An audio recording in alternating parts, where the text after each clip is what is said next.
The radical right and the radical left of the political spectrum are both bad is a statement often said by well-meaning moderates and those who often do no political research outside of Team Blue and Red, but that statement doesn't really mean anything. No one knows what it means, but it's provocative. Bad is purely subjective, and it seems that literally nobody can even agree on what makes something far right or far left. So we have to understand communism at its operating system level, its root.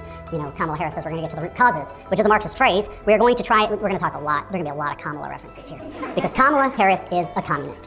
And don't even get me started on Dennis Prager and others trying to claim that National Socialists were leftists, but we'll get to that point later on. For now, let's get into the meat and potatoes of what the far left and far right are, because the argument for the equivalence of the far right and the far left relies on no actual foundation, simply subjective comparisons, and it's within theory that we can actually find the differences between the far left and the far right.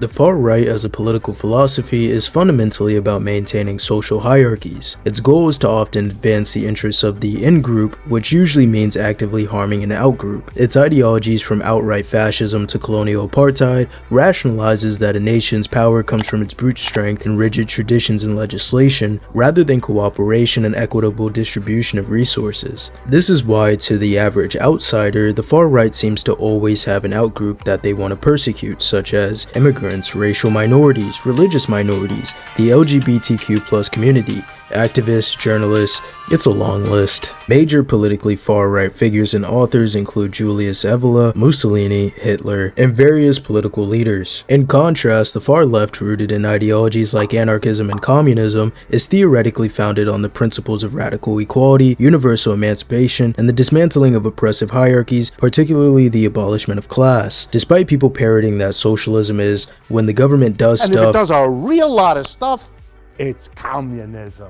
far-left literature is as blatantly obvious in intention as far-right literature. From the very first pages of the Communist Manifesto, Marx and Engels outline that the history of all hitherto existing society is the history of class struggles, and that the bourgeoisie has reduced the family relation to a mere money relation. While both the far-left and far-right have had historical implementations that led to high losses of life, the core philosophical foundations of both are completely different. The writings of the far-left heavily stand out against the writing of the far-right. Although it branches off into different subcultures, leftist thought has stayed consistent in attacking capitalism, state apparatuses, and supporting workers' rights across the globe. In communist theory, it is stated that those who sell their labor for a wage are united in the same struggle against those who utilize their labor and protect their profits and private property through violence in the state. Meanwhile, the far right's ideology has only been varied in who their decided outgroup will be in order to gain power and benefit their in-group. And this brings us to their core economic differences. The far right, for all of its performative anger at globalist elites, is fundamentally not an opponent of capitalism. The far right's economic vision isn't to abolish class or inequality, but to ensure that the boss class shares your skin color, national identity, or religion. It's a philosophy that says the problem isn't that you have a boss and have to sell your labor, but rather that it's an outgroup diluting your wages or stealing your opportunities. Similarly, the far right believes that capitalism can be reformed and reasoned with and not abolished, as evidenced by Mussolini's corporatism. On the far left, however, the critique goes much deeper. It's not about who owns the factory, but the very idea that a single person can own a workplace that hundreds are forced to sell their labor to in order to survive. From Marx's analysis of surplus value to the broader critique of wage labor, the target is the foundational logic of capitalism itself, private ownership of the means of production and the accumulation of wealth. The goal isn't a more moral capitalism, it's to dismantle it in favor of true economic democracy through common ownership or direct worker control. Historically speaking, the demonization of undesirables and how they threaten your financial and social safety often allow those at the top to capitalize on reactionary tendencies in the working class due to economic fears. For more historical examples about how these conditions manifest, watch my Fascism Explained video. Which brings us to applications. Another classic line used by either covert far-righters or well-meaning ignorant fence-sitters. While I am no overt fan of Joseph Stalin, I find the argument of the Holodomor or the Bolshevik Revolution being similar to the Holocaust or Nazi Germany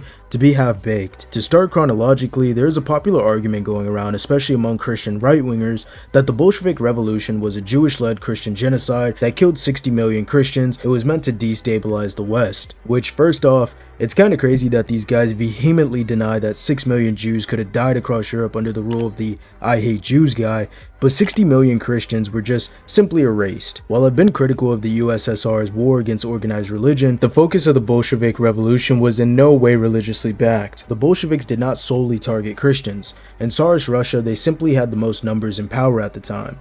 There are also no concrete stats of 60 million Christians getting murdered, and 1917 and 1922 censuses back up my debunking of the Judeo-Bolshevism theory.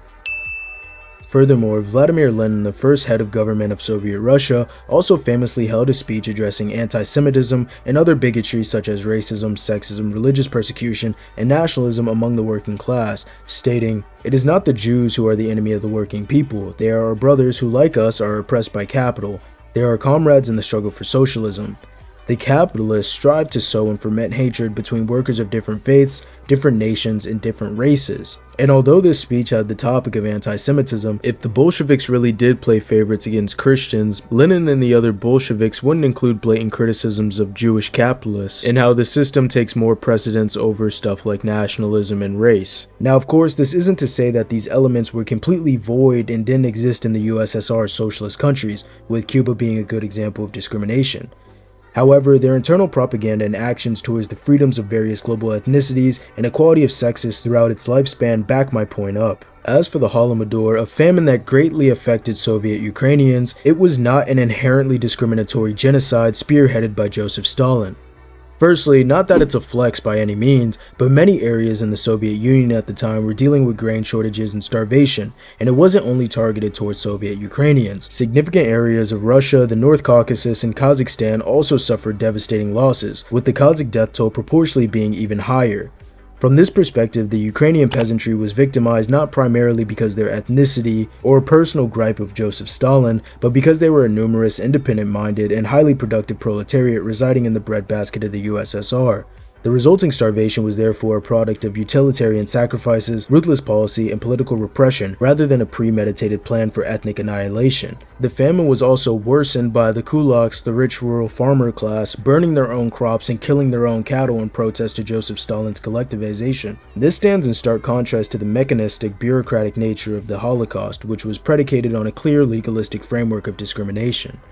The Nuremberg Laws of 1935 created a precise hereditary definition of a Jew based on grandparentage, legally stripping them of citizenship and forbidding marriage or sexual relations with persons of German or related blood. This legal codification was a deliberate first step that made the subsequent segregation, expropriation, and eventual extermination a matter of state policy. The Holocaust's intent was explicitly and singularly genocidal. Its methods were designed to identify, isolate, and destroy a specific group based on race and religion. And furthermore, even regarding his main target of Jews, to claim he wasn't racist or didn't believe in a master race, but only merely sought to remove Jews from positions of power, is directly refuted by his own writings, where he frames his views on other races as not a political or economic matter, but as a biological and religious struggle for existence. In Mein Kampf, he writes, "The result of miscegenation, aka race mixing, is therefore in brief always the following.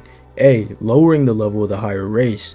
B. Physical and intellectual regression, and hence the beginning of a slowly but surely progressing sickness. The act which brings about such a development is a sin against the will of the eternal Creator, and as a sin, this act will be avenged." The Holodomor, however, lacked this kind of legal architecture targeting an ethnic identity. Its defining decrees concerned grain quotas, collective farm property, and the sealing of regional borders to prevent flight. Punitive and deadly measures, of course, but not laws defining a people as inherently inferior or outside the protection of the state. Many of the people who subscribe to this line of thinking seem to never talk about Winston Churchill's callous comments and policy towards Indians, or even the British's starving of the Irish populace during the quote-unquote Irish famine. Really interesting how the British's purposeful famines aren't brought up in any conversations pertaining to leaders being as bad as Hitler.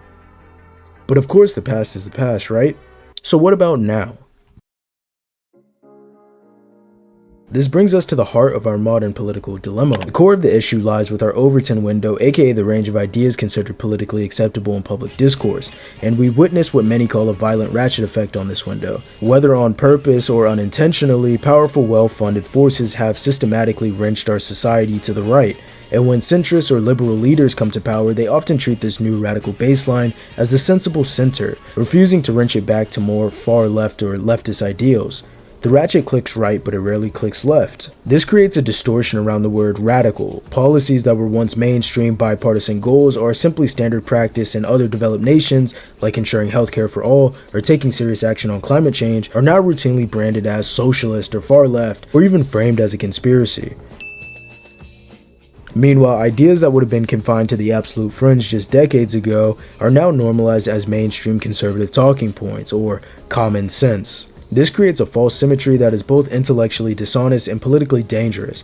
By framing a corporate-backed Democrat as a Marxist revolutionary, the discourse creates a fictional extremist to provide cover for a very real one. We defang any actual progress to the far left or any actual revolutionary thought. An actual ethno-nationalist or Nazi sympathizer can be presented as just a patriot who cares about his nation. By having people in the middle believe that there's nothing outside the two-party system or that anything outside of our capitalist bourgeoisie democracy is inherently evil and will lead to a bajillion deaths, rich elites and politicians don't even really have to do anything or fear anything.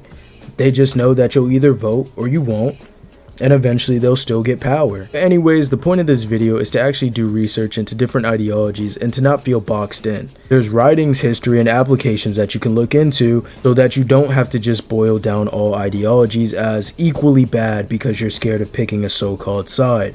On that note, if you liked the video, like, comment, and subscribe. Let me know your thoughts, anything you'd like to add or anything I left out, and I will see you guys in the next video. See ya.